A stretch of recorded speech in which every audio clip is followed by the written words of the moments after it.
வழிபடுபவர்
போற்றி. இப்போ திருஞான சம்பந்தர் எழுதிய முதல் பாடல் தோடுடைய திரு.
Deviya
மலராளுடைய மலராளுடைய மலரால் குணை நான் பணிந்தேத்த அருள் செய்ய மலரால் குணை நான் பணிந்தேத்த அருள் செய்ய பிரமாபுரம் மேலிய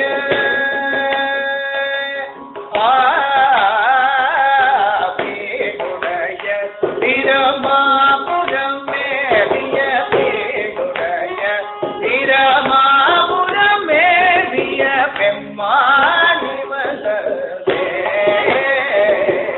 பேருடைய பிரமாபுரம் மேலிய பெம்மானி வந்ததே அது நெறிய மறைவல்ல மூனியகம் பொய்யலமே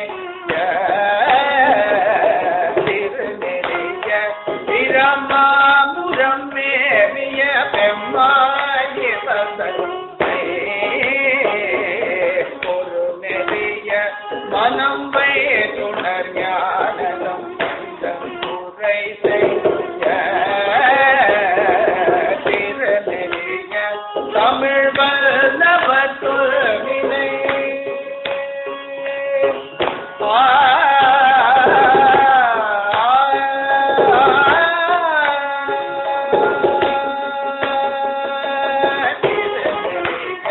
தமிழ் வல்லவர் சொல்வினை திருநெறிய தமிழ் வல்லவர் சொல்வினை திருநெறிய தமிழ் வல்லவர் சொல்வினை திருநெறிய தமிழ் வல்லவர் சொல்வினை தீர்த்தல் எளிதாவே திருநெறிய தமிழ் வல்லவர் சொல்வினை தீர்த்தல் எளிதாவே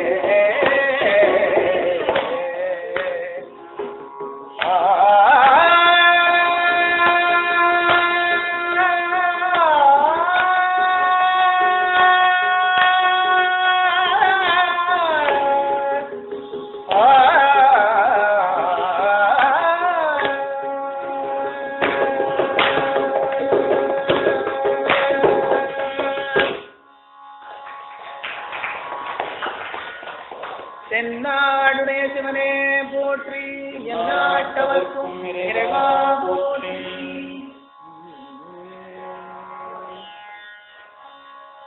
அடுத்து அப்பர் முதல்ல பாடின பாட்டு கூற்றாயினவர்.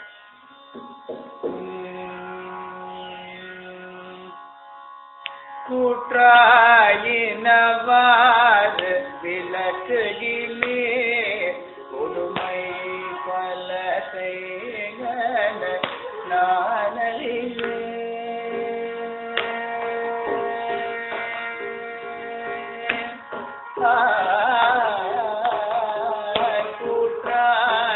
கூற்றாயினவாறு விளக்குகிலே கொடுமை பல செய்கன நானறிவே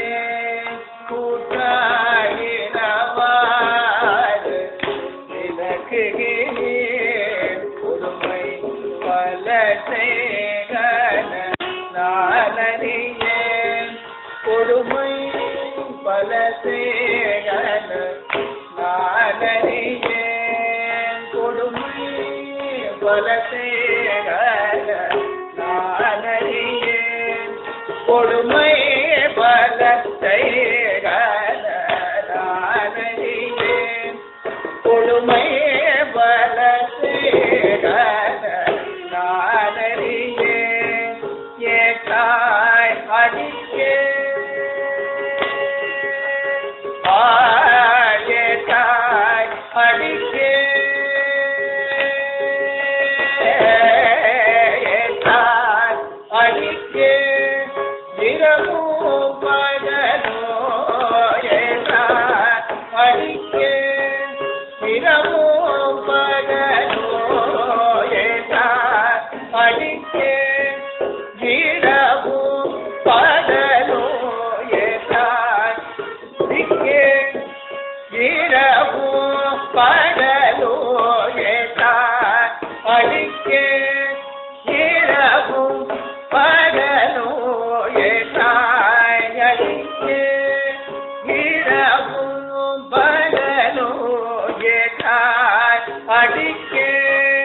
இரவும் பகலோ பிரியாது வணங்குவர் எப்பொழுதும் பிரியாது வணங்குவர் எப்பொழுதும் தோற்றாதென்பயிற்று அகம்படியே உடலோடு துடக்கி முடக்கியிட துடலோடு துடக்கி முடக்கியிட துடலோடு துடக்கி முடக்கியிட துடலோடு துடக்கி முடக்கியிட ஆற்றே நடியே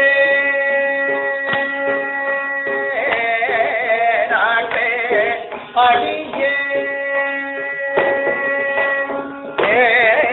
ஆற்றே அடியே அதிகை கேடில ஆற்றே அடியே அதிகை கேடிய ஆற்றே அடியே அதிகை கேடில ஆற்றே அடியே அதிகை கேடில பிறட்டான துறை அம்மானே ஆற்றே அடிக்கே அதிகை கேடிய பிறட்டான துறை அம்மானே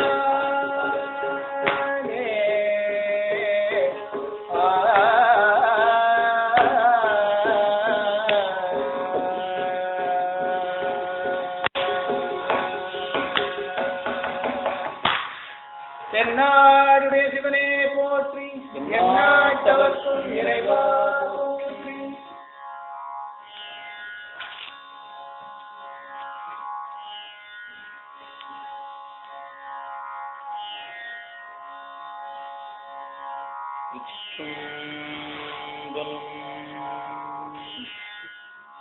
அரைத்தனே என்பற்கடியனேனுடைய பனி ஆவியோடு ஆக்கை புரை புரை கணிய புகுந்து நின்றுருக்கி பொய்யிருள் கடிந்த மெய்ச்சுடரே திரைவரா மன்னம் அமுதக்கண் கடலே திருப்பெருந்துரை உரை சிவனே உரை உணர்விறந்து நின்று உணர்வதோர் உணர்வே யான் உன்னை உரைக்குமாறு உணர்த்தே.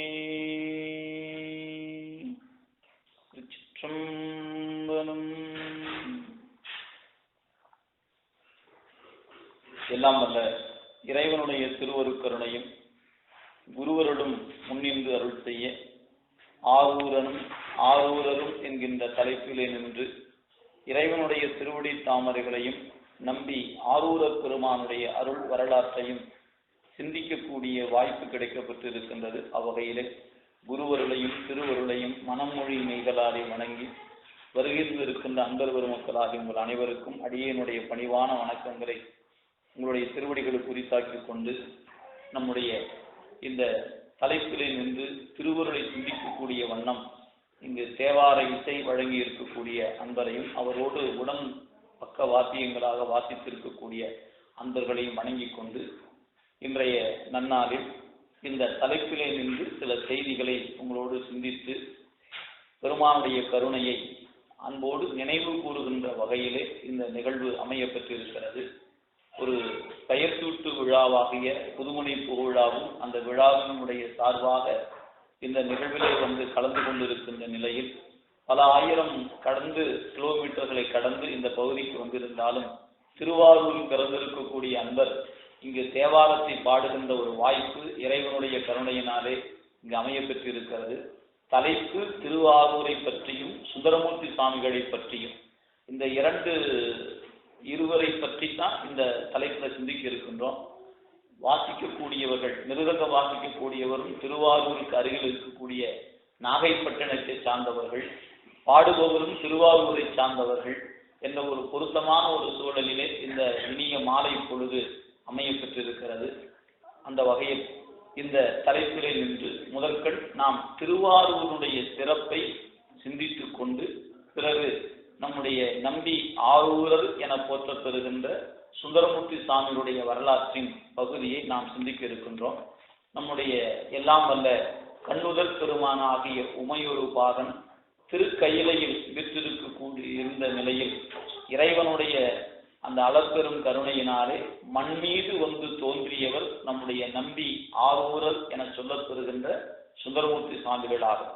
அவர் திருவாரூருக்கு வந்து அடியார்களை பாடுகின்ற திருத்தொண்ட தொகை என்கிற அந்த பதிகம் எந்த சூழலில் எவ்வாறு பாடப்பட்டிருக்கிறது என்பதுதான் இன்றைய நிகழ்வினுடைய மைய கருத்தாக இருப்பது. அந்த வகையில் முதற்கண் திருவாரூர் என்பது எத்தகைய சிறப்புக்குரிய திருத்தலம் என்பதை நாம் சிலவற்றை நாம் சிந்தித்துக் கொள்ளலாம். நம்முடைய 5 பெரும் பூதங்கள் என்று சொல்லக்கூடிய நிலம், நீர், நெருப்பு, காற்று, ஆகாயம் என்று 5 பூதங்கள் என்று சொல்லப்பெறுவன. 5 பூதம் என்று சொல்லப்பெறுவது பஞ்சபூத திருத்தலங்கள் என்று நம் தமிழகத்திலே காணுகின்ற பொழுது நிலம், நீர், நெருப்பு, காற்று, ஆகாயம். ஆகாயம் என்ற திருத்தலத்துக்கு சிதம்பரம் என்கிற திருத்தலத்தை நாம் பார்க்கின்றோம். அதற்கு அடுத்த கீழ்நிலையில் பார்த்தீங்கன்னா இருப்பது காற்று என்பது. நாம் மேலிருந்து சொல்லணும்னா முதல்ல ஆகாயம். ஆகாயத்துக்குரிய திருத்தலம் சிதம்பரம் என்று போற்றப்பெறுவது. திருமுறைகளில் திருத்தில்லை என்று போற்றப்பெறுகிற திருத்தலம். அந்த தில்லைக்கு அது நமக்கு ஆகாய தலமாக இருந்து எல்லாம் வல்ல இறைவன் திரு நடனம் புரிகின்ற திருத்தலமாக இருப்பது. அதற்கு அடுத்ததாக காற்று என்று வருகின்ற பொழுது திருக்காலத்தி என்று சொல்லக்கூடிய திருத்தலம். தேவார பதிகங்களில் காலத்தி என்றே போற்றப்பெறுகிறது. இன்றைய நாளில் காலகஸ்தி என்று போற்றப்பெறுகிறது. இது இன்று ஆந்திர மாநிலத்தில் திருப்பதிக்கு அருகில் இருக்கக்கூடிய திருத்தலமாக அமையப்பெற்றது. நம்முடைய மூவர் பெருமக்களுடைய தேவார காலத்தில் தமிழகத்தின் ஒரு பகுதியாகத்தான் காலத்தி என்பது அமையப்பெற்றிருந்தது. எனவே காற்றுக்குரிய திருத்தலம் திருக்காலத்தி என்கிற திருத்தலம். அதுக்கு அடுத்து வரும் பொழுது நெருப்பு என்கிற திருத்தலம். அண்ணாமலை என்று உலகம் முழுக்க போற்றப்பெறுகின்ற திரு அண்ணாமலையாருடைய திருக்கோயில். அண்ணாமலையார் நெருப்பின் வடிவமாக இருக்கக்கூடியவர் என்பதனால அந்த திருத்தலம் நெருப்புக்குரிய திருத்தலமாக போற்றப்பெறுவது. அதுக்கு அடுத்து கீழ் பார்த்தீங்கன்னா இருப்பது நீர் என்கிற திருத்தலம். திரு ஆனைக்கா என்று போற்றப்பெறுகிற திருத்தலம். திருச்சிராப்பள்ளியினுடைய ஒரு பகுதியாக அமைய பெற்றிருக்கின்ற திருத்தலம். மண் என்று வரும் பொழுது 2 தலங்கள் மண்ணுக்குரிய தலங்களாக குறிக்கப்படுகின்றன. ஒன்று திரு காஞ்சிபுரம் என்கின்ற காஞ்சி, மற்றொன்று திருவாரூர் என்று சொல்லப்பெறுவது. ஒரு சாரார் காஞ்சிதான் மண்ணுக்குரிய திருத்தலம் என்று சொல்கிற வழக்கம் உண்டு. இன்னொரு பகுதியை சார்ந்தவர்கள் இல்லை, திருவாரூர் தான் மண்ணுக்குரிய திருத்தலம் என்று சொல்வது உண்டு. ஆனால் நீங்க ஆழமாக சிந்தித்தால் 2 திருத்தலமுமே மண்ணுக்குரிய திருத்தலம் தான். என்ன காரணம் என்று சொன்னால், திருவாரூரில் இருக்கக்கூடிய அந்த சிவலிங்க திருமேனி புற்று சிவலிங்கமாக இருக்கிறது. புற்றிடம் கொண்ட நாதர் என்று இறைவன் போற்றப்பெறுகிறார். அந்த புற்றே சிவலிங்கமாக வந்ததனால அதுக்கு புற்றிடம் கொண்டார் என்று பெயர். எனவே மண் என்பதே சிவலிங்கமாக இருக்கிறது என்பது ஒரு காரணம். இங்க காஞ்சிபுரத்தில் உமையம்மை வழிபாடு செய்ய வருகின்ற பொழுது இறைவர் மாமரத்தின் மூலத்திலே வெளிப்பட்டார். அது மண்ணிலே அமையப்பட்டிருக்கிற சிவலிங்கம் என்பதனால 2 திருத்தலத்திலும் மண் சிவலிங்கமாக இருக்கிறது. இந்த 2ம் மண்ணுக்குரியதாக இருக்கிறது என்பது மட்டுமல்ல, இன்னொரு ஆழமான ஒரு காரணம் இருப்பதை சுந்தரமூர்த்தி சாமிகள் வரலாற்று நீங்க பார்க்கலாம். அவர் திருவொற்றியூருக்கு எழுந்தருளி பெருமானை வணங்கி வழிபாடு செய்த பொழுது அவருக்கு திருவாரூரில் ஒரு திருமணம், திருவொற்றியூரில் ஒரு திருமணம். இந்த 2 திருமணமும் அவருக்கு நடைபெற்ற நிலையில் திருவொற்றியூர்ல நடைபெற்ற திருமணத்தில் ஒரு சபதம் செய்துவிட்டு திருமணம் செய்து கொள்கிறார். திருவொற்றியூரை விட்டு நான் நீங்க மாட்டேன் என்று ஒரு சபதம் செய்துவிட்டு திருமணம் செய்து கொள்கிறார். கோடை காலமாகி அந்த வசந்த காலம் வருகிறது. திருவாரூர் பெருமான் தேர் மீது எழுந்தருளுகின்ற அருள் காட்சியை காணுகின்ற அந்த வசந்த காலம் நினைவுக்கு வந்த மாத்திரத்தில் அவருக்கு சத்தியத்தை மறந்து போனார். இறைவரை காண வேண்டும் என்கிற வேட்கை மட்டுமே அவருடைய உள்ளத்தில் மேலோங்கி நிற்கிறது. நாம் இந்த இந்த சத்தியத்தை மீறினால் என்ன நிகழுமோ என்பது ஒரு புறம் இருந்தாலும், என்ன நிகழ்ந்தாலும் சரி, என்னால் இனிமேல் திருவாரூருக்கு செல்லாமல் இருக்க இயலாது என்று கருதி அங்கிருந்து புறப்படுவார். ஊரின் எல்லை தாண்டிய மாத்திரத்தில் இறைவன் அவருடைய 2 கண்ணினுடைய பார்வையும் மறைத்து விடுகிறார். 2 கண்ணையும் இழந்த நிலையில் அவர் அங்கிருந்து ஒவ்வொரு திருத்தலங்களாக பெருமானை பாடி பாடி பரவி வருகின்ற நிலையில் காஞ்சிபுரத்துக்கு வந்து பெருமானை பாடுகின்ற பொழுது வலது கண் பெற்றார். அப்ப திருவாரூருக்கு வந்து இடது கண் பெறுகிறார். எனவே சுந்தரமூர்த்தி சுவாமிகளுடைய வரலாற்றில் அவர் 2 கண் பெற்றார்.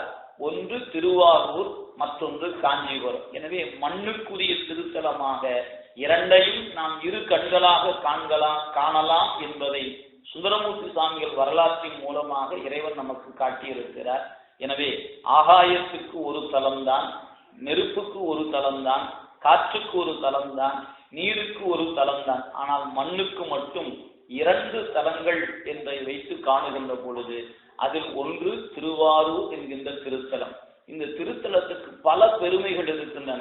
மதுரை என்று சொல்லுகின்ற பொழுது 64 திருவிளையாடல் எல்லோருக்கும் நினைவுக்கு வரும். இறைவன் அடியார்கள் பொருட்டு 64 திருவிளையாடலை நிகழ்த்திய திருத்தலம் ஆலவாய் என போற்றப்பெறுகின்ற மதுரை. திருவாரூரை நீங்கள் அந்த வரலாற்றை காணுகின்ற பொழுது 364 திருவிளையாடல்களை நிகழ்த்திய திருத்தலம் திருவாரூர். ஒரு நாளைக்கு ஒரு திருவிளையாடல் என்று 364 நாட்களும் இறைவன் அடியார்களுக்கும் உயிர்களுக்கும் அருள் செய்த திருத்தலமாக விளங்குவது நம்முடைய திருவாரூர். இது ஒரு மற்ற ஏனைய தலங்களை காட்டிலும் இருக்கக்கூடிய சிறப்பு என்று எடுத்துக்கொண்டால் இந்த ஒரு சிறப்பை சொல்லலாம். அதே போல அங்கு இருக்கக்கூடிய அந்த சிவலிங்க திருமேனி எந்த காலம் தோன்றியது என்று யாராலும் அறியப்பட முடியவில்லை என்பதை திருநாவுக்கரசு பெருமான் 10 பாடலில் அந்த செய்தியை பதிவு செய்கிறார். ஒவ்வொரு பாடலிலும் ஒவ்வொரு செய்தியை சொல்லியிருப்பார். அதில் ஒரு பாட்டில் குறிப்பிடுகிறார், திசையெட்டும் தெரிப்பதற்கு முன்னோ பின்னோ திருவாரூர் கோயிலா கொண்ட நாளே. இந்த 8 திசையும் தோன்றிய பிறகு இறைவன் வந்து அமர்ந்தானா, இல்லை இங்க வந்து அமர்ந்த பிறகுதான் 8 திசையை தோற்றுவித்தானா என்று திருநாவுக்கரசு பெருமான் ஒரு வினா கேட்கிறார்.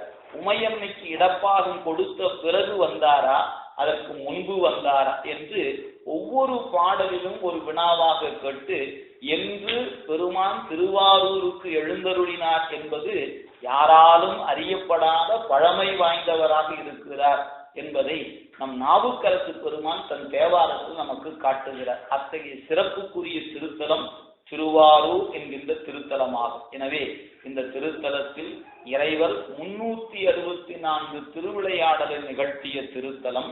5 பூத திருத்தலங்கள் மண்ணுக்குரிய திருத்தலமாக இருப்பது, திருமகள் வழிபாடு செய்து அருள் பெற்ற திருத்தலம் திருவாரூர் என்பதும் நாம் காணுகின்ற செய்தியாகும். அப்படிப்பட்ட இந்த திருவாரூரில் 3 பெருமக்களும் பாடியிருக்கிறார்கள். 3 மட்டுமல்ல, நம்முடைய சிவபெருமானை போற்றுகிற திருமுறைகள் 12 திருமுறைகள் என போற்றப்பெறுவன. அந்த 12 திருமுறைகளாலும் போற்றப்பெறுகிற திருத்தலம் நம்முடைய திருவாரூர். ஒவ்வொரு திருமுறைகளும் திருவாரூரை போற்றி இருக்கின்றன. அத்தகைய சிறப்புக்குரிய திருவாரூர் 364 திருவிளையாடல் நிகழ்த்திய திருத்தலத்தில் ஒரு நிகழ்வாக சேக்கிழார் பெருமான் அடியாருடைய பெருமையை குறிக்கின்ற திருத்தொண்டர் புராணம் என்கிற பெரிய புராணத்தில் ஒரே ஒரு வரலாற்றை மட்டும் நமக்கு எடுத்து காட்டுகிறார். திருவாரூருடைய பெருமை 364 பெருமைகளை சொல்லலாம். ஆனாலும் சேக்கிழார் பெருந்தகை ஒரே ஒரு வரலாற்றை மட்டும் நமக்கு எடுத்து காட்டுகிறார். அந்த வரலாறு நம் சேக்கிழார் திருவாக்கிலே அமைய பெற்று இருக்கக்கூடியது. மணிநீதி சோழர் என்று சொல்லப்பெறுகிற அவருடைய வரலாற்றை எடுத்து காட்டி இறைவன் அவருக்கு எவ்வாறு அருள் செய்தான் என்பதை எடுத்து காட்டுகிறார். ஏனென்று சொன்னால், சுந்தரமூர்த்தி சுவாமிகளை திருத்தொண்ட தொகை என்கிற திருப்பதிகம் பாடுவதற்காகத்தான் இறைவன் இந்த மண் மீது வருமாறு அவருக்கு அருள் செய்தார். அவர் அவ்வாறு வந்து அந்த பதிகம் பாடுவதற்கு இந்த திருவாரூர் எத்தகைய சிறப்புக்குரியது என்பதை காட்டுவதற்காக நம் சேக்கிழார் பெருமான் திருத்தொண்டர் புராணத்தில் முதல்ல கைலை சிறப்பை எடுத்து காட்டுவார். கைலாயத்தின் சிறப்பை காட்டிய பிறகு சோழ நாட்டினுடைய பெருமையை எடுத்து காட்டுவார். சோழ நாட்டின் பெருமையை காட்டிய பிறகு திருவாரூருடைய சிறப்பை எடுத்து காட்டுவார். அந்த வகையில பாத்தீங்கன்னா முதல்ல திருக்கயிலை, கைலைக்கு அடுத்து வருவது திருநாடு என்று வரும்போது சோழ நாடு, திருநாடாகிய சோழ நாட்டுக்குள்ள ஒரு ஊர் என்று சொன்னால் திருவாரூர் என்று காட்டுவார். அத்தகைய திருவாரூருடைய சிறப்புகளை குறிக்கின்ற வண்ணமாக மனுநீதி சோழருடைய வரலாற்றை நமக்கு எடுத்து காட்டுகிறார். சோழர்கள் எத்தகைய சிறப்புக்குரியவர்கள் என்பதை நாம் வரலாற்றின் பக்கங்களில் நாம் காண முடியும். ஒரு காலத்தில் அவர்கள் இந்தியா முழுக்க ஆண்டிருக்கிறார்கள் என்பது மட்டுமல்ல, பல்வேறு தேசங்களையும் வென்றிருக்கிறார்கள் என்பதையும் நாம் பார்க்கிறோம். எனவே அத்தகைய வரலாற்று சிறப்பு மிக்க வெற்றிகளை பெற்றிருக்கிற அந்த சோழ மன்னர்களில் நீதி முறையில் வலுவாது ஆட்சி செய்த பெருமக்களில் நம்முடைய மனுநீதி சோழர் தன்னிகரற்றவராக விளங்குகிறார். அவரை பற்றி நமக்கு சேக்கிழார் பெருமான் என்ன நமக்கு தருகிறாரோ சில குறிப்புகளை உங்களோடு பகிர்ந்து கொள்கின்றோம். அவர் நல்ல முறையிலே ஆட்சி செய்து வருகிறார். அறம் என்பதில் வலுவாது ஆட்சி புரிந்து வருகிறார். இந்த மனு நீதி என்று ஒரு சாத்திரம் இருக்கிறது. அந்த மனு நீதியிலே சொல்லப்பட்ட வண்ணம் தன்னுடைய ஆட்சியை செய்ததுனால நூலின் பெயரே அவர் பெயராக ஆயிற்று. நீங்க எவ்வளவு பெரிய ஆட்சி முறை என்று சொன்னால், மனுநீதியில் சொல்லப்பட்ட நீதி எதுவோ அது வலுவாது ஆட்சி செய்த காரணத்தினால் நூலின் பெயரே அவர் பெயராக ஆயிற்று. எனவே மனுநீதி சோழர் என்கிற பெயர் அவருக்கு இயற்பெயர் அல்ல, அவர் ஆட்சி புரிந்த முறையில் அவருக்கு வைக்கப்பட்ட காரண பெயராக விளங்குவது. அந்த நிலையில் அவர் ஆட்சி புரிந்து வருகிறார். நல்ல அறம் செய்த நிலையில் இறைவனுடைய ஆலயங்களுக்கு வேண்டிய நிபந்தங்களை எல்லாம் முறை பெறலாது செய்து வந்த காரணத்தினால் செய்த தவத்தின் பயனாக அவருடைய மனைவியார் மணிவயிறு வாய்க்க பெற்றார்கள். நல்ல நிலையில் ஒரு ஆண் குழந்தையை பெற்றெடுத்தார்கள். அந்த குழந்தைக்கு ஒரு திருநாமத்தை சூட்டினார்கள். அந்த பெயர் என்னவென்று சேக்கிழார் பெருமான் வாக்கில் சொல்லப்படல. ஆனால் திருவாரூருடைய தலபுராணத்தில் வீதி விடங்கன் என்று பெயர் சூட்டியதாக தலபுராண செய்தி குறிப்பிடுகிறது. அவ்வாறு அந்த குழந்தை வளர்ந்து வருகின்ற பொழுது அந்த குழந்தைக்கு அவர் முதல்ல என்ன கற்றுக் கொடுத்தார் என்பதை சேக்கிழார் பெருமான் நமக்கு காட்டுகிறார். தவம் செய்து பெற்றெடுத்த குழந்தைக்கு அவர் முதலில் கற்றுக் கொடுத்தது தெய்வத்தை அறியக்கூடிய கல்வியை முதல்ல கற்றுக் கொடுத்தார். அதன் பிறகுதான் அரசருக்குரியதாகிய யானை ஏற்றம், குதிரை ஏற்றம், வாழ் பயிற்சி போன்றவற்றை எல்லாம் கற்றுக் கொடுத்தார் என்பதை சேக்கிழார் பெருமான் நமக்கு காட்டுகிறார். என்ன ஒரு குறிப்பு என்று சொன்னால், பொதுவாக நாம் நம்முடைய குழந்தைகளை வளர்த்துகின்ற பொழுது தொழில் சார்ந்த கல்வியைத்தான் கற்றுக் கொடுக்க வேண்டும் என்று கருதுவது இயல்பு. அரசர் தன்னுடைய மகனை வளர்த்தும் பொழுது முதல்ல அந்த அரசருக்கு தேவையான போர் பயிற்சியை கற்றுக் கொடுத்து விட்டு பிறகு எல்லாம் நிறைவான பிறகு நீதி நூல்களை படிக்க சொல்லலாம், பிறகு அறநூல்களை படிக்க சொல்லலாம் என்று வருகிற முறை அவ்வாறு நாமெல்லாம் காட்டுகிற நிலையில் மனுநீதி சோழர் முதல்ல இறைவனை அடைவதற்கான தெய்வ கலை பல திருத்தமாக ஓதி என்று குறிப்பிடுவார். நல்ல இறைவனை அடையக்கூடிய நெறியை குழந்தைக்கு முதல்ல கற்றுக் கொடுத்து அதன் பிறகு போர் பயிற்சிகளை எல்லாம் அந்த குழந்தைக்கு கற்றுக் கொடுத்தார். குழந்தை வளர்ந்து வந்தார். இளவரசு என்கிற அந்த பட்டம் சூட்டுவதற்கு நெருக்கமான ஒரு சூழல், அந்த சூழல் வந்து அந்த இனி நம்முடைய மகனுக்கு இளவரசு பட்டம் சூட்டி விடலாம் என்று மன்னன் கருதிய நிலையில் ஒரு நாள் அரண்மனையிலிருந்து அந்த வீதி விடங்கன் தன் வயது ஒத்த இளவரசர்களோடு அந்த அளவில் தேர் தானை, அதாவது சொல்வார், அந்த பாதுகாப்புக்குரிய வீரர்கள் எல்லாம் புடைசூழ அவர் அரண்மனையிலிருந்து புறப்பட்டு அந்த திருவாரூருடைய வீதி வழியாக உலா வருகிறான் அவருடைய திருமகன். ஒரே ஒரு மைந்தன். அந்த மைந்தன் இப்பொழுது தேரில் ஏறி அந்த வீதியின் வழியாக வருகிறான். இரண்டு பக்கமும் இவருடைய வயதை ஒத்திருக்கின்ற இளவரசர்கள் இருக்கிறார்கள். முன்னும் பின்னும் பாதுகாப்புக்குரிய வீரர்கள் இருக்கிறார்கள். இரண்டு புறமும் மக்கள் வழிநடுக நின்று இளவரசரை காண்பதற்காக அப்படியே வழிநடுக நின்று காத்து கொண்டு அவரை பார்த்து கொண்டிருக்கிறார்கள். இப்படி வருகின்ற பொழுது பல்வேறு வீதிகளை கடந்து அரசுலாம் வீதி என்று குறிப்பிடுவார் சேக்கிழார் பெருந்தகை. அந்த அரசுலாம் வீதியில் வருகின்ற பொழுது ஒரு கன்று அந்த கூட்டத்துக்குள்ள எப்படி உள் புகுந்தது என்று தெரிய முடியாத நிலையில் துள்ளி குதித்து வந்து அந்த செல்லுகின்ற சக்கரத்தின் இடை புகுந்தது. அந்த தேர் அந்த கன்றின் மீது ஏறி நின்றது. அடுத்த வினாடி ஒரு தாய் பசு அங்கிருந்து கதறிக்கொண்டு வந்தது. அந்த கன்றை பார்த்து அழுதல். அழுதல் மட்டுமல்ல, அப்படியே சோர்ந்து போய் ஒரு உயிருடைய நிலையில், 6 அறிவு பெற்றிருக்கிற நாம் நம் குழந்தையை காணும் பொழுது எப்படி பதறுவோமோ அழுவோமோ, அதுபோல அந்த கன்று கண்ட நிலையில் தாய் பசு அழுதது, சோர்ந்தது. நேரா அரண்மனை நோக்கி ஓடியது. அந்த அரண்மனையை நோக்கி ஓடுகின்ற பொழுது மன்னர் அந்த அரண்மனையின் நுழைவு வாயிலில் ஒரு மணி கட்டி வைத்திருக்கிறார்.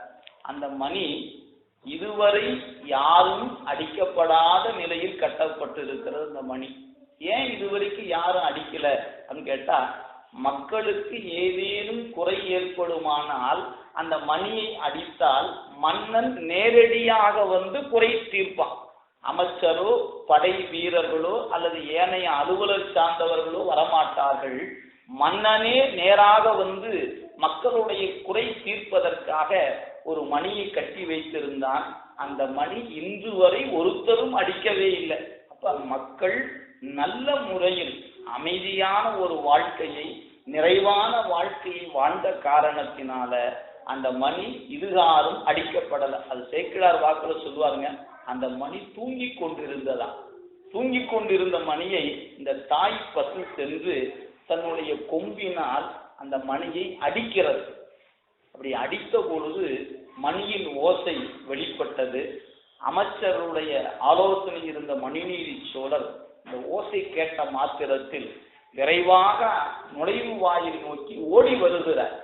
இந்த நுழைவாயிருந்த காவலன் பதறி போய், மன்னர் யாரோ வந்து மணியை அடிக்கிறார்கள் என்று கருதி விரைவாக வந்து விடுவார். நாம் ஓடி போய் சொல்ல வேண்டும், மன்னா யாரோ வந்து அடிக்கவில்லை, ஒரு பசு வந்து இந்த மணியை அசைத்தது என்று சொல்ல வேண்டும் என்று கருதி கொண்டு வேகமாக காவலன் போகிறான். போய் மன்னரை வணங்கி, மன்னா இங்கு ஒரு பசு வந்து இந்த தூங்கிய மணியை தன் கொம்பினால் அசைத்தது என்று சொல்லுகிறார். நீங்க இந்த இடத்துல நீங்க சேக்கிழார் பெருமானுடைய அந்த வாக்கியை பார்த்தா தான் அந்த சொல்லுடைய ஆழம் நமக்கு புரியும். இந்த தாய் பசு தன் துயரத்தை தீர்ப்பதற்காக கொம்பை கொண்டு அந்த மணியை அடித்திருக்கிறது. எனவே கொம்பினால் மணியை அடித்தது.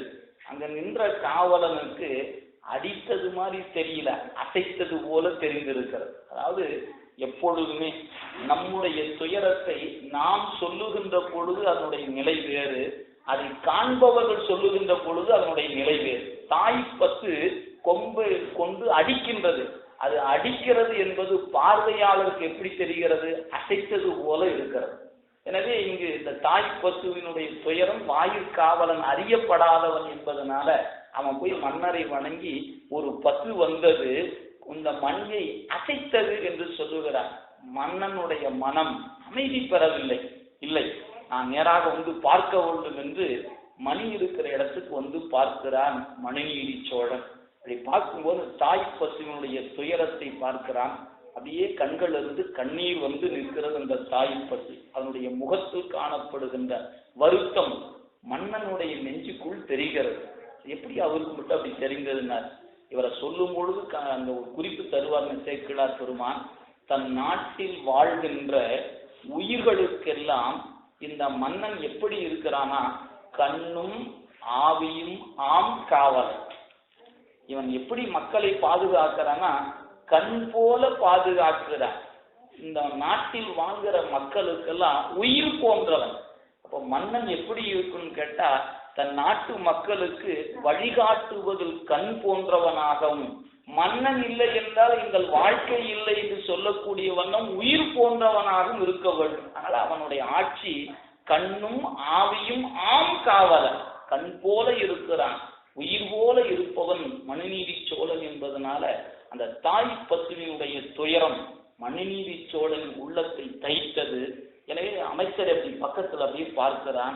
அமைச்சர் வணங்கி சொல்லுகிறார், மன்னா என்ன நடந்தது தெரியுமா? நம்முடைய இளவரசர் தேர் மீது அமர்ந்து அரசுலாம் வீதியில் செல்லுகின்ற பொழுது இரண்டு புறமும் அவர் வயது ஒத்த இளவரசர்கள் வந்தார்கள். மக்கள் சூழ்ந்திருந்தார்கள். எங்கிருந்தோ ஒரு கன்று வந்து உள் புகுந்து இறந்து விட்டது என்று பொதுவாக சொல்லாமல் அந்த அமைச்சர் ரொம்ப நுட்பமாக அந்த செய்தியை சொல்லுகிறார். ஒரு அமைச்சர் எப்படி இருக்க வேண்டும், அதாவது மதி நுட்பம் மிகுந்தவராக அமைச்சர் இருக்க வேண்டும். அந்த மதிநூல் மிக்க அமைச்சர் என்பதனால அவர் எப்படி சொல்லுகிறார், வளவ நின் புதல்வன், உன்னுடைய வளவன சோழர்களை குறிப்பிடு அருமையான சொல். வளவ நின் புதல்வன் அங்கு அரண்மனையிலிருந்து புறப்பட்டு வருகின்ற பொழுது எப்படி வந்தான் தெரியுமா? தேர் மீது வந்தான். அந்த தேர் எப்படிப்பட்ட தேர்? நல்ல பெரிய பெரிய மணிகள் கட்டப்பட்டு இருக்கின்ற தேர். ஏன் தேர்ல மணிகள் கட்டி இருக்கிறார்கள் அப்படின்னு கேட்டா, இன்றைய காலமா இருந்தா இன்னைக்கு சவுண்ட் ஹாரன் அப்படின்னு எல்லாம் நம்ம வாகனத்துல வச்சிருக்கிறோம். அன்னைக்கு தேர்ல அப்படிலாம் வாகனங்கள்ல இசை ஒலி எழுப்பக்கூடிய கருவிகள் கிடையாது. அதனால பெரிய பெரிய மணிகளை கட்டியிருந்தேன். அந்த மணி ஓசை கேட்கின்ற பொழுது மக்கள் விலகி நிற்பார்கள் என்பதற்காக பெரிய பெரிய மணிகளை எல்லாம் அந்த தேர்ல கட்டி இருப்பதை நாம் பார்க்கிறோம். இதெல்லாம் எதற்குன்னு கேட்டீங்கன்னா, நம்முடைய குழந்தைகளுக்கு கூட நம்முடைய மரபு பிரகாரம் காலில் கொலுசு போன்றவற்றையெல்லாம் ஏன் அணிவிக்கின்றோம்? நீ சிந்திச்சு பார்த்தீங்கன்னா ஒரு உண்மை இருக்கு அதுக்குள்ள. என்ன காரணம் என்று சொன்னா, தாய் சமையல் செய்து கொண்டிருப்பாங்க, அந்த குழந்தை விளையாடி கொண்டிருக்கும். அந்த விளையாடி கொண்டிருக்கிற குழந்தை விளையாடி கொண்டிருக்கிறதா, வெளியில் சென்று விட்டதா, இல்லை எங்காவது ஒரு பக்கம் போய் உறங்குகிறதா அப்படின்னு இந்த தாய் கண்காணித்து கொண்டே இருக்க வேண்டும். கண்காணித்து எப்படி செய்வது அப்படின்னு பார்த்தீங்கன்னா, அந்த கொலுசை காலில் கட்டி விட்டா அது நடந்துக்கிட்டு சத்தம் கேட்டுக்கிட்டே இருக்கும். அப்போ குழந்தை ஏதோ விளையாடி கொண்டு இருக்குது, இங்கதான் இருக்குது அப்படின்னு தாயினுடைய கவனத்தை ஈர்ப்பதற்காகத்தான் கொலுசு குழந்தைக்கு அணிவிக்கப்படுகிறது. அந்த குழந்தை அந்த எந்த விதமான சத்தம் இல்லாம இருந்துச்சுன்னா 2 வினாடி போதுங்க, தாய் பதறிக்கொண்டு என்னாச்சோ தெரியல, குழந்தை என்னாச்சு, எங்க போயிருச்சு அப்படின்னு பதறிக்கொண்டு வந்து காண்பதை நாம் பார்க்கிறோம். அப்ப நமக்கு ஒரு குழந்தையினுடைய செயலை கண்காணிப்பதற்கான ஒரு கருவி போல இருப்பது காலில் அணிவிக்கப்படுகிற கொலுசு என்கிற கருவி. இப்ப அது நமக்கு பார்த்தீங்கன்னா ஒரு சடங்கு போல இருக்கும். ஆனா தாய்க்கும் குழந்தைக்கும் அது ஒரு உறவாக இருப்பதை நீங்கள் ஆழமா சிந்தித்தீங்கன்னா பார்க்கலாம். அதுபோல இந்த தேர்ல மணிகள் கட்டி இருக்கிறார்கள். இந்த மணி எதற்காக என்று சொன்னால், மக்கள் விலகி நிற்பதற்காக பெரிய பெரிய மணிகளை கட்டி இருக்கிறார். எனவே குதிரையில் வருகிற மன்னனுடைய மகன் மணிகள் பொருந்திய தேரில் வருகிறார். அடுத்த அமைச்சர் சொன்னாரு, அவர் மட்டும் அல்ல, அவர் கூட அவரை வயது ஒத்த இளவரசர்களும் வருகிறார். எனவே ஒரு தேர் மட்டும் வந்துச்சுன்னா பரவாயில்ல, அவரோட வயது ஒத்த சில இளவரசர்களும் உடன் வருவதனால அவங்களும் கூட வந்திருக்கிறாங்க. அதுக்கு அடுத்து சொன்னாரு, அளவில் தேர் தானி சூழ, படை சூழ மன்னனுடைய மகன் வருகிறார். எனவே இவர் நடுவுல வருகிறார் சொன்னா, இந்த பக்கம் ஒரு தேர் இருக்கும், இந்த பக்கம் ஒரு தேர் இருக்கும், மன்னனுடைய மகன் நடுவில் வந்து கொண்டிருக்கிறார். எனவே முன்னும் தேர் இருக்கிறது, பின்னும் தேர் இருக்கிறது. இப்ப இந்த கன்று குட்டி அங்கிருந்து ஓடி வந்து ஒரு தேரை கடந்து நடுவில் இருக்கக்கூடிய இந்த வீதி விடங்கன் வருகிற தேர் சக்கரத்து வந்து புகுந்திருக்கிறது. எனவே இதெல்லாம் எதற்காக அமைச்சர் சொல்றாரு, உங்களுடைய மைந்தன் மீது எந்த விதமான குற்றமும் இல்லை என்பதை அரசருக்கு சொல்லணும். அதனால மதிநூல் அமைச்சர் என்ன சொல்லுகிறார், மன்னா உன்னுடைய மகன் அந்த வருகின்ற பொழுது, தேர்ல வருகின்ற பொழுது மணிகள் கட்டப்பட்டு இருந்தன. அது மட்டுமல்ல, தேர் தானை சூழ மகன் வந்தான். அது மட்டுமல்ல, அந்த விபத்து நடந்த இடம் எந்த இடம் தெரியுமா? அது அரசுலாம் வீதியினர், அதாவது அரசர்கள் உலாவுகின்ற வீதி. ஏன் அது அரசுலாம் வீதி அப்படின்னு கேட்டா, இப்ப நம்ம சொல்றோம் தேசிய நெடுஞ்சாலை அப்படின்னா வாகனங்கள் போயிட்டு வந்துகிட்டுமே இருக்கும். இப்ப வீட்டு பகுதியா இருந்ததுன்னா எப்பவாவது ஒரு வண்டி போகும். இப்ப ஒரு வணிக வீதியாக இருக்குமானால் வாகனம் ஓட்டுகின்றவர்கள் கவனமாக ஓட்டி வர வேண்டும். பள்ளி இருக்குமானால் வாகனம் ஓட்டுகின்றவர்கள் கவனமாக ஓட்டி வர வேண்டும். ஆனா இந்த வீதி எப்படிப்பட்ட வீதி? எப்பொழுதும் அரசர்களுடைய நிலையில அமைச்சர், வீரர்கள் போன்றவர்கள் வந்து போய் கொண்டிருக்கின்ற மக்கள் நடமாட்டம் இருக்கின்ற பகுதி. எனவே இது விவசாயம் செய்யக்கூடிய நிலத்தில் தேர் சக்கரத்துல வந்து இந்த கன்று இறந்து விடவில்லை, மக்கள் நடமாட்டம் இருக்கின்ற இடம் அரசுலாம் வீதி. எனவே முன்னும் பின்னும் தேர்கள் சென்று கொண்டிருக்கின்றன. இப்படிப்பட்ட இடத்தில் ஒரு கன்று வந்து இறந்து இருக்கிறது. எனவே இடம் எப்படிப்பட்ட இடம் அப்படின்னு கேட்டா, அரசுலாம் வீதி. அது மட்டும் இல்லை மன்னா, இந்த கன்று முன் சக்கரத்துல விடல, பின் சக்கரத்துல சிக்கி விட்டது. எனவே தேர் சக்கரத்து இடை புகுந்து, தேர் நம்மளுடைய இந்திய வாகன சட்டத்தினுடைய சட்டத்தில் பார்த்து தெரியும், முன் சக்கரத்தில் ஒருவர் இறந்து விட்டால் ஓட்டுநருடைய குற்றம், பின் சக்கரத்துல யாராவது அடிபட்டு இறந்துட்டா பயணியினுடைய குற்றம் தான், ஓட்டுநருடைய குற்றம் அல்ல, பயனுடைய குற்றமாக கருதப்படும். அப்ப 2 சக்கரத்து இடை புகுந்து இறந்திருக்கிறது என்று சொன்னால் ஓட்டிக்கொண்டு செல்பவர் மீது நாம் குறை சொல்ல முடியாது அப்படின்னு ஒரு குறிப்பு சொன்னார். அடுத்து ஒரு குறிப்பு சொன்னாரு, அந்த கன்று இளைய ஆண் கன்று. நீங்க இந்த அமைச்சர் எத்தனை குறிப்பு தருகிறான்னு பாருங்க. நம்மகிட்ட ஒரு கேள்வி கேட்டா என்ன சொல்லுவோம், மன்னனுடைய மைந்தன் தேர் மீது போனா ஒரு கன்று மீது ஏற்றிட்டான், இவ்வளவுதான் நாம செய்தி சொல்லுவோம். ஆனா அவர் என்ன சொல்லுகிறார், இந்த தேர் மணிகள் கட்டப்பட்ட தேர், உடன் இளவரசர்கள் முன்னும் பின்னுமாக வருகிறார்கள், பாதுகாப்பு வீரர்கள் உடன் வருகிறார்கள், விபத்து நடந்த இடமும் அரசூலாம் வீதி. அது மட்டும் இல்ல, கன்று விழுந்து இறந்து இருப்பது முன் சக்கரத்தில் அல்ல, 2 சக்கரத்தின் இடை புகுந்து இறந்து இருக்கிறது. வந்த கன்றும் இளைய ஆண் கன்றுனர். அது என்ன இளைய ஆண் கன்று அப்படின்னு கேட்டா, இளம் கன்று பயம் அறிய. பொதுவா சொல்லுவோம், நீங்க ஒண்ணும் வேண்டாம், நம்ம குழந்தை தெருவில் இறங்கி ரோட்ல நின்றுச்சுன்னா வாகனத்தை ஓட்டி கொண்டு வருவதுதான் நிறுத்து கொள்ள வேண்டும். ஏன்னா அந்த குழந்தை இடது பக்கம் போகுமா வலது பக்கம் போகுமா வண்டியை நோக்கி வருமான்னு யாருக்குமே தெரியாது. எனவே ஓட்டி கொண்டு வருகின்றவர்கள் தான் வண்டியை நிறுத்த வேண்டுமே ஒழிய நாம ஒரு ஒலி எழுப்பி நீ எந்த பக்கம் போ அந்த பக்கம் சொல்ல முடியாது. இப்ப அந்த இளைய கன்று ஆகிய அந்த கன்றுக்கு பயம் என்பது சிறிதும் இல்லை. எனவே நம்முடைய மைந்தன் மீது எந்த விதமான குற்றமும் இல்லைனார். இத்தனையும் கேட்டுக்கொண்டார் மனுநீதி சோழர். அந்த அமைச்சரை பார்த்து கேட்கிறார், நாம் இப்ப என்ன செய்வது என்று.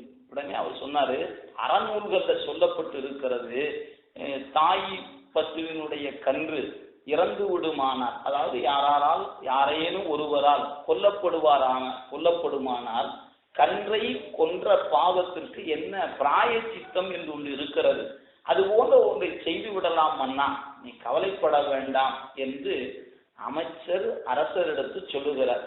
அரசன் சொல்லுகிறான், அமைச்சரே நீ சொல்லுகின்ற வண்ணம் இந்த பிராயச்சித்தம் என்பதற்கு நான் இசைவு தெரிவிப்பேன். ஆனால் நாளை என்ன தெரியுமா ஆகும், இந்த மனு நீதி என்கிற நீதியின் வண்ணம் ஆட்சி செய்த மன்னன் அவன் தன் மகன் என்று வரும் பொழுது அந்த நீதியை விட்டு வழிவு போய்விட்டான் என்று நாளைக்கு இந்த உலகம் ஒரு பழி சொல்லாதான். அதுக்கு அவரை சொல்லுவாருங்க, மனு நீதி என்கிற நீதியை அந்த பெயர் கொண்ட ஒருவனே அழித்து விட்டான் என்று நாளை உலகம் சொல்லாதான். எனவே நீ சொல்லுகின்ற பிராயச்சித்தத்தில் எனக்கு உடன்பாடு இல்லை. நான் உனக்கு கட்டளை இடுகிறேன், என் மகனை கொண்டு போய் அந்த கன்று இறந்த இடத்தில் கிடத்தி அவர் மீது தேரை மீது செலுத்து என்று அமைச்சரை பார்த்து ஆணையிடுகிறான் மனுநீதி சோழன். அமைச்சருடைய நிலையோ உண்மை எடுத்து சொல்லிய பிறகும் மன்னன் கேட்கவில்லை. மன்னனுடைய ஆணைக்கு கட்டுப்பட வேண்டியது அமைச்சருடைய கடன். அதே சமயத்துல தன் நெஞ்சுக்கு பொருத்தம் இல்லாத ஒன்றை செய்வதிலும் அவருக்கு உடன்பாடு இல்லை. ஏன்னா மகன் மீது எந்த குற்றமும் இல்லை என்று அவருடைய கருத்தாக இருந்ததுனால என்ன செய்வது, மன்னனுடைய ஆணைக்கு கட்டுப்படுவதா இல்லை மன்னா நான் செய்ய மாட்டேன் என்று மறுத்து விடுவதா அப்படின்னு பார்க்கும்போது மன்னருடைய ஆணையை கட்டுப்படுவதுதான் அமைச்சருடைய கடன். அதனால என்ன செய்தாரு, நாம் உயிரோடு இருந்தால்தானே இந்த நிலைமை வரும் என்று அமைச்சர் வாள் எடுத்துக்கொண்டு தன்னைத்தானே மாய்த்து கொண்டார் முதலமைச்சர். இப்ப கன்று இறந்து விட்டது. நாட்டின் முதலமைச்சர் மகன் மீது இளவரசன் மீது தேரை செலுத்த மாட்டேன் என்று சொல்லி உயிர் துறந்து விட்டார். இப்போவாது மன்னனுடைய மனம் மாறுகிறதா அப்படின்னு பார்த்தா இன்னும் மாறலைங்க. அப்பதான் சொல்வாரு, அதாவது ஒரு மாநிலத்தை காவல் செய்கின்ற அரசனுக்கு 5 வகையான அச்சம் மக்களுக்கு வாராது காக்க வேண்டியது மன்னனுடைய கடன். மாநிலம் காவலன் ஆவான், மண்ணுயிர் காக்கும் காலை தான் அதனுக்கு இடையூறு, தன்னால் தன் பரிசனத்தால் ஊனமிகு பகை திறத்தால் கள்வரால் உயிர் தம்மால் ஆன பயம் ஐந்தும் தீர்த்து அறம் காப்பான் அல்லவோ. இன்னும் சும்மா மன்னன் என்று சொன்னா நீ என்னையா நினைத்து கொண்டு இருக்கிறாய்? அமைச்சரை பார்த்து சொல்றாரு, ஒரு மன்னன் என்றால் நாட்டு குடிமக்களாக இருக்கக்கூடிய மக்களுக்கு 5 வகையான பயம் வரக்கூடாது. முதல் பயம் எது? மன்னனை கண்டு மக்கள் பயம் கொள்ளக்கூடாது. அவர் மட்டுமல்ல, அவர் பெயரை சொல்லிக்கிட்டு யாராவது போய் நான் யாரு தெரியுமா, நான் மன்னனுடைய மகன், நான் யாரு தெரியுமா, மன்னருடைய மனைவி என்று சொல்லிக்கொண்டு ஏதேனும் ஒரு வகையில் மக்களுக்கு அச்சுறுத்துகின்ற வண்ணம் தன்னால் எந்த விதமான இடையூறு மக்களுக்கு வரக்கூடாது. இது முதல் கொள்கை, தன்னால் அப்படின்னார். அப்ப குடிமகன் மன்னனை எந்த நேரமும் காணலாம். அது மட்டுமல்ல, அவரை காணும் போது அச்சப்பட வேண்டிய அவசியம் குடிமகனுக்கு இல்லை. எனவே முதல் மன்னனுடைய நிலையில் மக்களுக்கு அச்சம் இருக்கக்கூடாது. எனவே தன்னால் அச்சம் இருக்கக்கூடாது. இரண்டாவது தன் பரிசனத்தால். அமைச்சர் இருக்கிறார், படை வீரர் இருப்பார், தளபதி இருப்பாங்க, நாங்கெல்லாம் யாரு தெரியுமா, அரசாங்க சேவர்கள் அப்படின்னு சொல்லிக்கொண்டு குடிமக்களுக்கு ஏதாவது துன்பம் செய்யலாமா? செய்யக்கூடாது. எனவே தன் பரிசனத்தால் குடிமக்களுக்கு துன்பம் செய்யக்கூடாதுனர். மூன்றாவதா சொன்னாரு, தன்னால் தன் பரிசனத்தால் ஊனமிகு பகை திறத்தார். நாட்டில் வாழுகிற மக்களுக்கு எந்த நேரம் போர் வந்து விடுமோ, எந்த நேரம் ஆபத்து வந்து விடுமோ, யாராவது போர் தொடுத்து விடுவார்களோ என்று ஒவ்வொரு நாளும் செத்து செத்து மக்கள் பிழைத்துக் கொண்டு இருக்கக்கூடாது.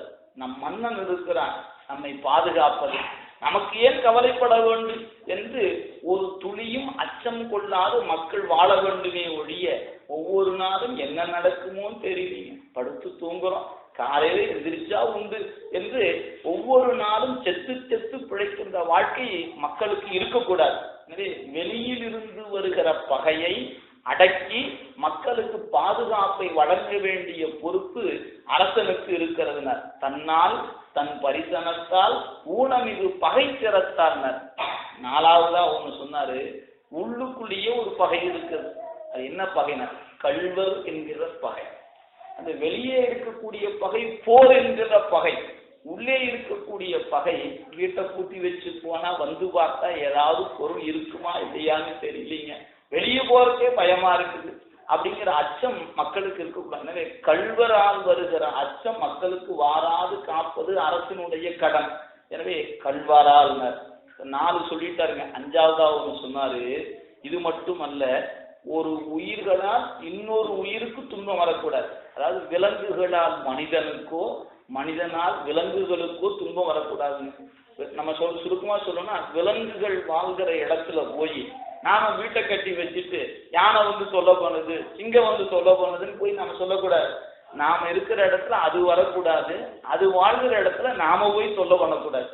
அரசினுடைய அரசியலமைப்பு சட்டத்துல பார்த்தீங்கன்னா, இப்ப மானை கொல்வது குற்றம், சிங்கத்தை பொறுத்து வனவிலங்குகளை வேட்டையாடுவது குற்றம் சட்டத்துல இருக்கிறது. இப்ப அந்த விலங்கு நம்மை தேடி வரக்கூடாது, நாம போய் அதுவாறு பாதுகாக்க வேண்டியது அரசனுடைய கடன். இப்ப 5 வகையான அச்சம் யாருக்கு வாராது பாதுகாக்கிறானோ அவனுக்கு தான் உண்மையான அரசன் என்று பெயர். ஒரு அரசன் எப்படி இருக்க வேண்டும் என்பதை மணிநீதி சோழர் வரலாற்றில் தான் சேக்கிழார் பெருமான் காட்டுகிறார். மாநிலம் காவலன் ஆவான் மண்ணுயிர் காக்கும் காலை தான் அதனுக்கு இடையூறு தன்னால் தன் பரிசனத்தால் ஊனமிகு பகை திறத்தால் கல்வரால் உயிர் தம்மால் ஆன பயம் 5ம் தீர்த்து அறங்காப்பான் அல்லனோ என்று ஒரு வினாவை எழுப்பினார். அமைச்சர் இறந்து விட்டார், கவலைப்படவில்லை. நான் இருக்கிறேன், என் மகன் செய்த குற்றத்துக்கு நான் அவனை கொண்டு போய் அந்த இடத்தில் கிடத்தி அவன் மீது நான் தேரை செலுத்துவேன் என்று சொல்லிக்கொண்டு நேராக புறப்பட்டார். மகனை அழைத்து கொண்டு சென்றார். அந்த கன்று எந்த இடத்தில் இறந்து கிடந்ததோ அங்கு சென்று தன் மகனை கிடத்தினார். தேர் மீது அமர்ந்தார். அமர்ந்து கொண்டு அந்த தேரை செலுத்த முற்படுகிறார். அப்பதான் சேக்கிழார் பெருமான் கேட்கிறார், இந்த அரசாட்சி என்பது எளிதா அரிதா? நம்மளை பார்த்து கேட்கிறார். இப்போ உங்களுக்கு இந்த அரசருங்க பொறுப்பு உங்க கையில கொடுத்துருவோம், இப்படி ஒரு சூழல் உங்களுக்கு வந்தது, உங்க மகன் மீது தேரை செலுத்த வேண்டிய நிலை வருமானால் நீங்கள் செலுத்துவீர்களா? சட்டத்தை எப்படி வளைக்கலாம் நினைக்குமே ஒழிய அந்த ஓட்டைகள் வழியா தப்பிக்கலாம் என்று நினைப்போமே ஒழிய சட்டத்தின் வழி செல்வோம் என்று ஒருபோதும் கருத மாட்டோம். ஆனால் சேக்கிழார் கேட்டாரு, இவரை போல அரசாட்சி செய்வது என்பது எளிதானதல்ல, அது அறிவினர். வந்தாரு, இறைவனை நினைந்தார், தன் தேரை செலுத்தினார், மகனுடைய மார்பின் மீது சக்கரம் செல்லுமாறு செலுத்தினார். இப்ப அந்த நேரம் என்ன ஆச்சு அப்படின்னா, இந்த சக்கரம் ஏறி இறங்கியது. இறைவன் வான்வெளியில தியாகராசர் பெருமான் உமையம்மையோடு அருள் காட்சி நல்குகிறார். காட்சி கொடுத்தது மட்டுமல்ல, இறந்து போன கன்றை எழுப்பினார், இறந்து போன அமைச்சர் உயிர் பெற்று எழுந்தார், மன்னனுடைய மகனும் உயிர் பெற்று எழுந்தான். இதை சொல்ல வரும்போது ஒரு அழகான நுட்பத்தை சேக்கிழார் பெருமான் காட்டுவார். இறந்த முறை எப்படின்னு கேட்டா, முதல்ல கன்று இறந்தது, இரண்டாவது அமைச்சர் இறந்து போனார், மூன்றாவதாகத்தான் மகன் இறந்து போனான். உயிர் பெற்று எழுகின்ற பொழுது எப்படி வந்தாங்கன்னா, முதல்ல கன்று எழுந்தது, இரண்டாவதாக மன்னனுடைய மகன் எழுந்தான், மூன்றாவதாகத்தான் அமைச்சர் எழுந்தார் காட்டினார். நீங்க இது சொல்லுகின்ற நடந்த நிகழ்வின் முறையாக பார்த்தோம்னா, முதல்ல கன்று உயிர் பெற்று எழ வேண்டும், பிறகு அமைச்சர் எழ வேண்டும், மூன்றாவதாகத்தான் மகன் எழ வேண்டும், அதாவது இளவரசன் எழ வேண்டும். ஆனா அங்க எப்படி எழுந்ததா சேக்கிழார் காட்டுகிறார். கன்று எழுந்தது, அரசனுடைய மகன் எழுந்தான், அமைச்சர் மூன்றாவதாக எழுந்தார் அப்படின்னு காட்டுவார். இதுல என்ன நுட்பம் என்று சொன்னா, நீங்க இப்ப சிந்தனை பண்ணி பார்த்துக் கொள்ளுங்க. முதல்ல கன்று உயிர் பெற்று எழுந்தது, உடனே இப்ப அமைச்சர் எழுந்தான்னு வச்சுக்குவோம். அமைச்சர் இப்படி எழுந்து பார்த்தான்னா கன்று உயிரோடு இருக்கும், இளவரசன் இறந்து கிடந்தா ஐயோ இந்த கொடுமையை பார்க்க கூடாதுதானே உயிர் பிறந்தோம், அது போய் மன்னன் இப்படி செஞ்சிட்டாருன்னு ஒரு நிமிடம் அந்த மனதுக்குள்ள அமைச்சருக்கு அந்த நினைப்பு வந்துடக்கூடாதுங்களா. அதனால என்ன பண்ணாராம் இறைவன், கன்று எழுந்த மாத்திரத்தில் இளவரசனை இழ வைத்து மூன்றாவதாக இவர் எழுந்தாராம். இவர் எழுந்து பார்த்தா ரெண்டுமே உயிரோடு இருக்கிறது, மன்னனுடைய மகனும் உயிரோடு இருக்கிறான், கன்றும் உயிரோடு இருக்கிறது. இப்படி ஒரு காட்சி நடக்குதே, இது சாத்தியம்தானா அப்படி ஒரு வினா எழுகின்ற பொழுது, முன்னவனே முன்னின்றால் முடியாத பொருள் உலகோ, இறைவனே முன் நிற்கிறான், எல்லாவற்றையும் படைத்து காத்து அழித்து அருள் செய்கின்ற இறைவனே முன் நிற்கிறான் என்று சொன்னார். இது முடியாததா? முடியும் என்று அழகாக மணிநீதிச்சோருடைய வரலாற்றை எடுத்துக்காட்டி, அவருக்கு இறைவன் எங்க அருள் செய்தாங்க, வீதியில் அருள் கொடுத்தார்களாம். பொன் தயங்கு மதில் ஆரூர் பூங்கோயில் அமர்ந்த பிரான் வென்றி மனுவேந்தனுக்கு வீதியிலே அருள் கொடுத்தார். இறைவன் எங்கு அருள் செய்வார், நீங்க எந்த இடத்தில் நினைக்கிறீர்களோ அந்த இடத்துல வந்து அருள் செய்வான். நீங்க அவன் மீது அன்பு செலுத்தினால் அவன் நமக்கு வந்து அருள் செய்கின்ற இடம் எந்த இடத்தில் இருந்தாலும் சரி, நீங்கள் எத்தனை லட்சம் கிலோமீட்டருக்கு அப்பால் இருந்தாலும் நாம் நினைத்தால் போதும், நினைத்த இடத்தில் நினைத்த மாத்திரத்தில் வந்து அருள் செய்கின்ற ஆற்றல் இறைவனுக்கு உண்டு என்பதனால்தான் பரிமேல் அழகர் ரொம்ப அழகா சொல்வார், மலர்மிசை ஏகினான் அப்படிங்கிற அந்த குரட்பாலை சொல்லும்போது, மலர்மிசை ஏகினான் மாலடி சேர்ந்தார் நிலமிசை நீடு வாழ்வார் என்று சொன்னார். அதை சொல்லும்போது உரை சொல்ல வந்தார்.